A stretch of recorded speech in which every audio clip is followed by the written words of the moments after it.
En Belgique, différents types de sols sont fortement sujets aux variations de volume en fonction de l'évolution de leur teneur en eau. Il s'agit principalement de sols argileux, mais le phénomène peut également survenir avec certains limons. Un sol plastique est principalement évalué par son indice de plasticité. Les sols plastiques ont pour caractéristique de se rétracter ou de gonfler lorsque leur teneur en eau varie. Ils gonflent quand l'eau y pénètre et se rétractent quand l'eau s'en échappe.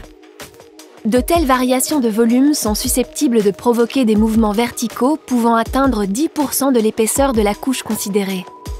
Afin d'évaluer le risque de tels mouvements, il est impératif de procéder à une étude du sol lors d'un projet de construction. Cette étude passe par une visite sur site et par l'examen de cartes géologiques et géotechniques. Il convient également de réaliser des essais de sol in situ et, si nécessaire, de procéder à des analyses en laboratoire d'échantillons de sol prélevés dans la couche supportant les fondations. Si les fondations d'une maison sont posées sur un sol plastique, elles peuvent subir des déformations à différents endroits. Ces déformations peuvent entraîner des fissures dans la construction. Le phénomène peut se manifester rapidement après la construction ou au contraire plusieurs années plus tard, en fonction de ce qui cause l'assèchement ou l'humidification du sol. Quelles sont les causes ?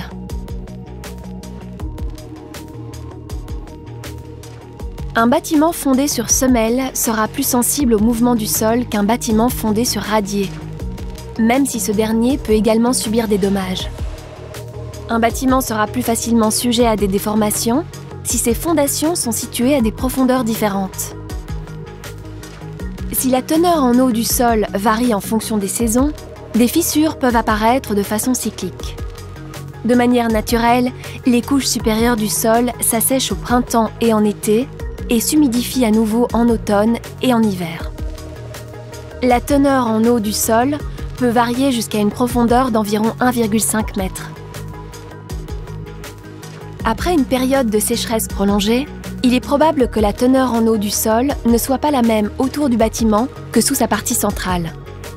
Si les fondations du bâtiment se situent à moins de 1,5 m de profondeur, le retrait différentiel du sol qui s'enclenche peut alors entraîner la fissuration de l'ouvrage.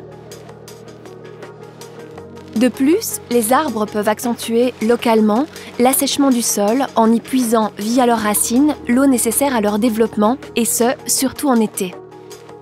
Dans leur zone d'enracinement, les arbres captent jusqu'à 500 litres d'eau par jour, pouvant influencer la teneur en eau du sol sur un rayon de 1 à 1,5 fois leur hauteur et sur une profondeur pouvant atteindre 5 mètres.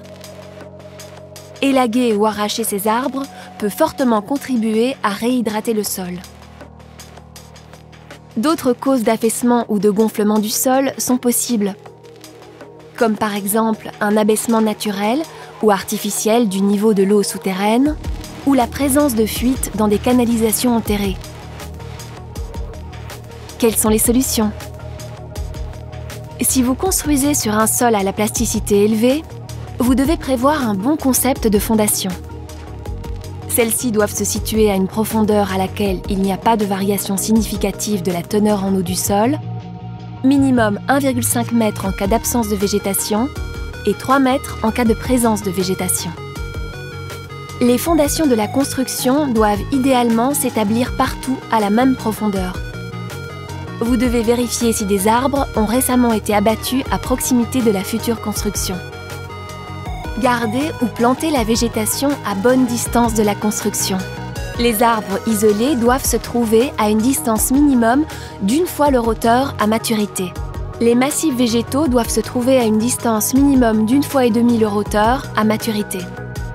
Lorsque cette distance minimale ne peut être respectée, il est recommandé d'établir les fondations à une profondeur supérieure. Afin de limiter le risque de dégradation, vous pouvez également augmenter la rigidité d'ensemble de la construction. Cela peut se faire par le biais de fondations armées, de chaînage et ou de maçonnerie armée. Si les fondations sont réalisées à une profondeur suffisante, ces chaînages et maçonnerie armée ne sont a priori pas nécessaires. Buildwise vous accompagne. Faites appel à notre assistance technique et trouvez des informations et formations utiles sur buildwise.be.